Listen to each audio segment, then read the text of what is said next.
नमस्कार, मैं Dhananjay Kumar, the public India में आपका स्वागत है। ट्रम्प साहब ने एक बार फिर बोल दिया कि ये जो पैसा है यूएस एड का, वो नरेंद्र मोदी जी को दिया गया। इसके बावजूद जो बीजेपी के नेता हैं, वो थेथराई पे उतरे हुए हैं। वो कांग्रेस को दोषी ठहरा रहे हैं। दूसरी तरफ पवन खेड़ा ने, जो कांग्रेस के प्रवक्ता हैं, मीडिया सेल के हेड हैं, उन्होंने वापस सवाल उठाया है और कहा है कि आप श्वेत पत्र जारी कीजिए। श्वेत पत्र जारी करेंगे, पता चल जाएगा किसने कितना पैसा लिया है, कहाँ गया पैसा। अब हर तरफ जो है नरेंद्र मोदी जी की जगहंसाई हो रही है, लेकिन दूसरी तरफ भारतवर्ष में उनके जो भक्त हैं, उनके जो ट्रोलर हैं, उनके जो हिंदू संगठनों के जो गुंडे हैं, वो तरह तरह से मामले को भटका रहे हैं। और जो राहुल गांधी कहते रहते हैं कि संविधान खतरे में है, कई लोगों को लगता है कि संविधान खतरे में है, एक मजाक है। राहुल गांधी के पास कोई इशू नहीं है। संविधान कैसे खतरे में है, इसका एक जो है उदाहरण मैं आपको अगर दूं, वे रीवा की घटना है। लव मैरिज करने के लिए एक युवक युवती कोर्ट गए। मध्य प्रदेश में जगह है रीवा, रीवा में कोर्ट में, वहां पे वकीलों ने ही पिटाई कर दी। उन्होंने आधार कार्ड मांगा दोनों का, आधार कार्ड दिखाया तो एक लड़का जो था मुस्लिम था, लड़की जो थी हिंदू थी, और उसके बाद वकीलों ने ही पिटाई शुरू कर दी। इसके कुछ दिन पहले एक भोपाल में भी ऐसी ही घटना घटी। जब वकीलों ने ये जाना कि ये लड़का जो है मुस्लिम है, लड़की हिंदू है, और उसके बाद गुंडे बुलाए गए। हिंदू संगठन के नाम पर जो गुंडे घूम रहे हैं उनको बुलाया गया, और उसके बाद जो है लड़के के साथ बुरी तरह मारपीट की। ये घटनाएं लगातार बढ़ रही हैं और इसको नाम दिया जा रहा है लव जिहाद, हिंदू धर्म खतरे में। लेकिन जो लड़की शादी करना चाहती है, क्या वो अवयस्क है? क्या उसकी इतनी समझदारी नहीं है कि हम किससे शादी करने जा रहे हैं, किसके साथ रहने जा रहे हैं? हर जगह पहरेदारी करेंगे लोग, और ये पूरी तरह से जो है संविधान और कानून का उल्लंघन है।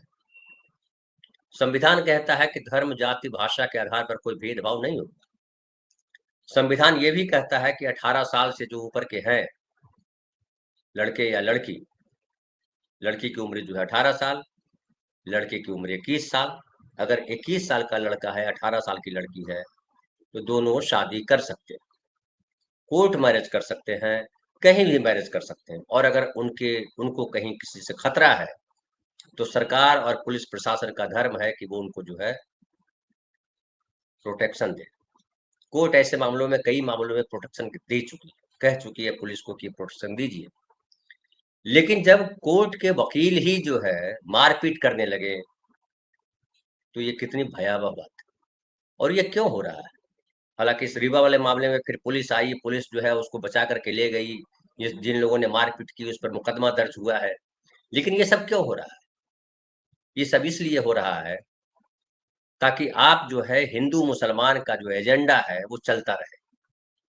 हिंदू मुसलमान का एजेंडा चलेगा तो इनको वोट मिलेगा।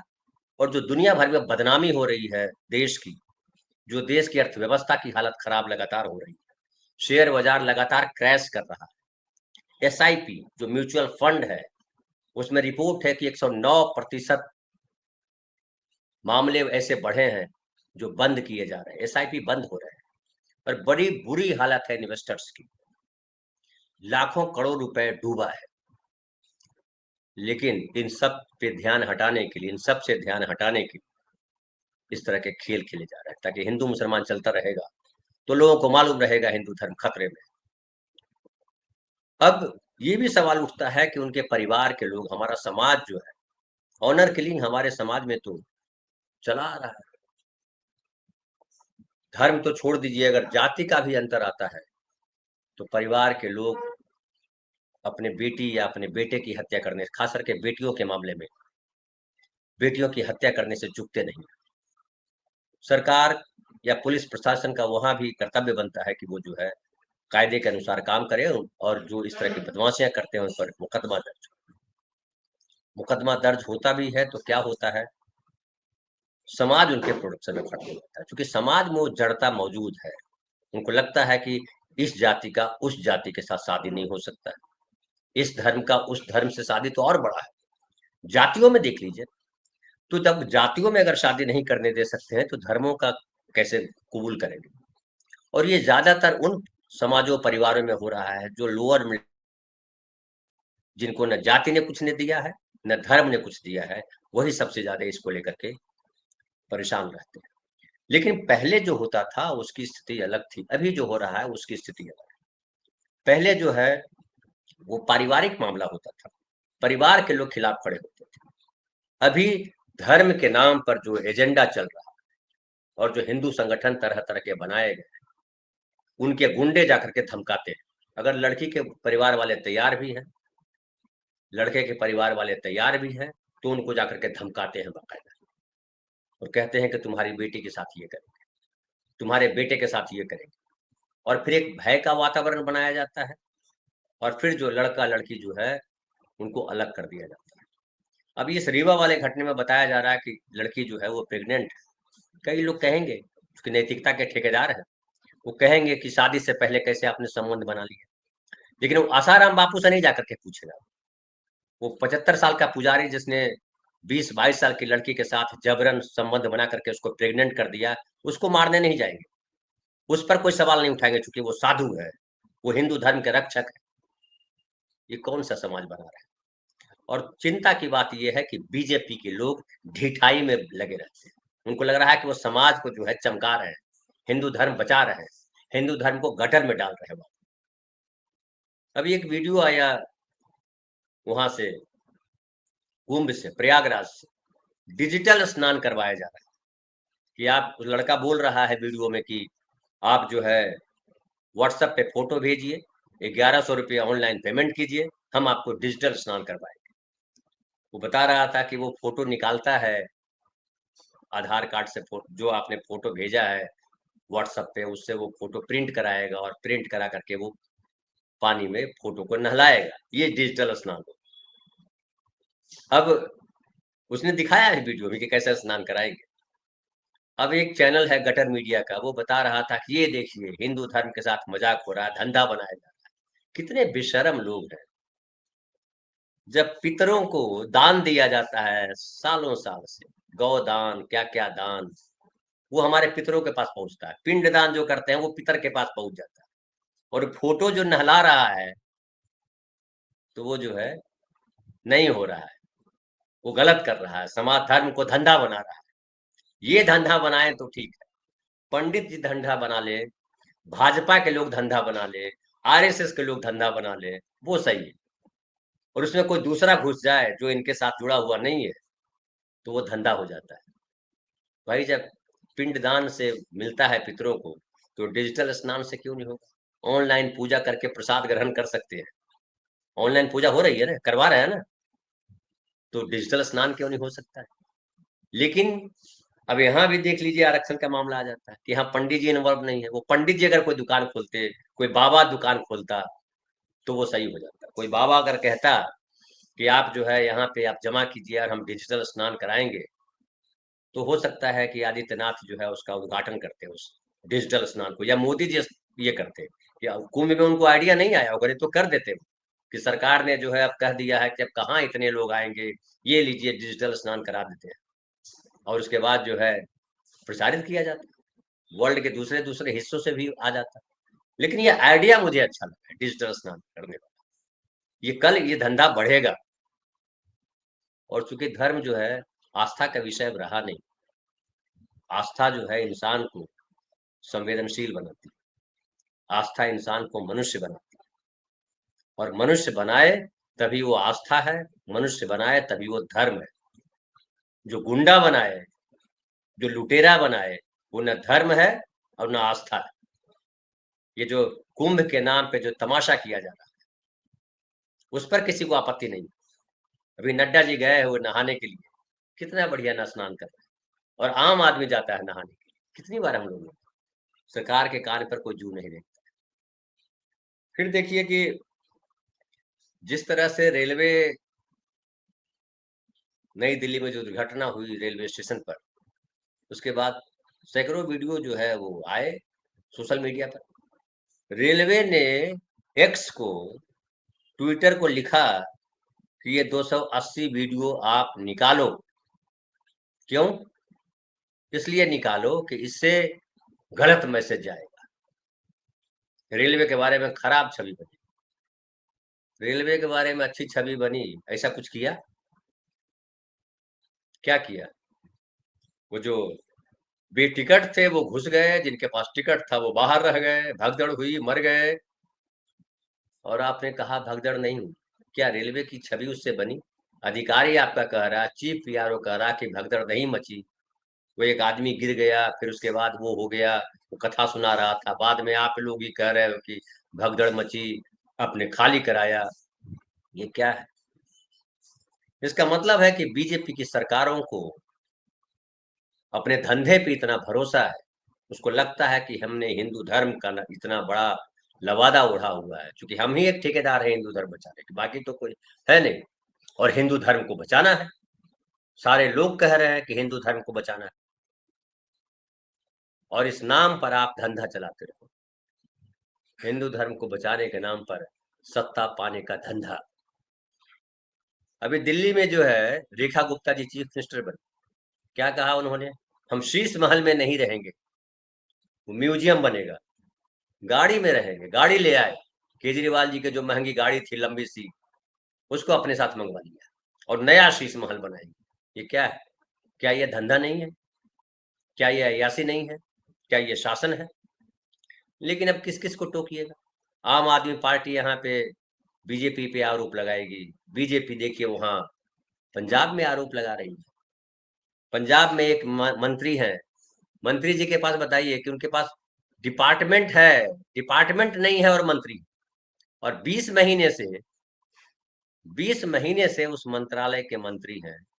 और जब मंत्री ने कहा कि भाई हमारे पास तो न बैठने की जगह है और न ही जो है हमारा स्टाफ है, धालीवाल करके उनका नाम है मंत्री जी का।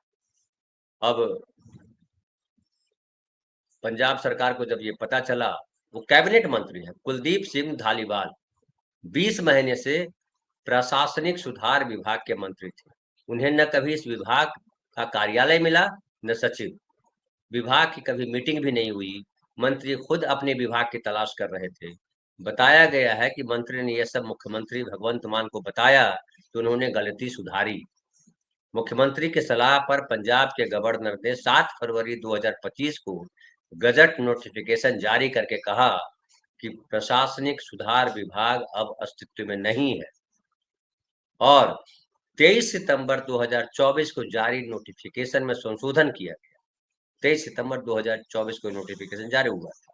इसके बाद धालीवाल से प्रशासनिक सुधार वापस लेकर सिर्फ एनआरआई अफेयर्स विभाग सौंपा गया। ये मैं आपको क्यों बता रहा हूँ?